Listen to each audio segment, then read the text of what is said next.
வணக்கம். என் பெயர் ஆர் சஃபியா. நான் 5ஆம் வகுப்பு படிக்கிறேன். இப்பொழுது நான் அரசியலமைப்பு சட்டத்தை பற்றி பேச வந்துள்ளேன். வணக்கம். இந்த ஆண்டு 2025 76வது குடியரசு தினம் கொண்டாடப்படுகிறது.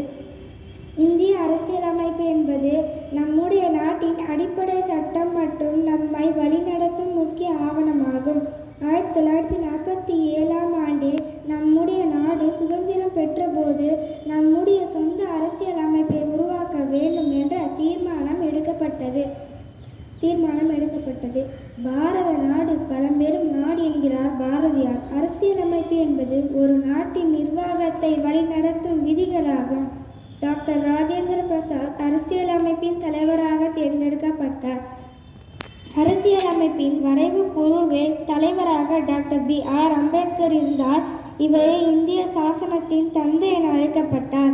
1950ஆம் ஆண்டு ஜனவரி 26 அன்று நம்முடைய அரசியலமைப்பு நடைமுறைக்கு வந்தது. இந்திய அரசியலமைப்பு நம்முடைய நாட்டை ஒரு ஜனநாயக குடியரசாக அறிவிக்கிறது. அதில் நம்முடைய அடிப்படை உரிமைகள், கடமைகள் மற்றும் அரசாங்கத்தின் செயல்பாடுகள் பற்றிய விதிமுறைகள் உள்ளன.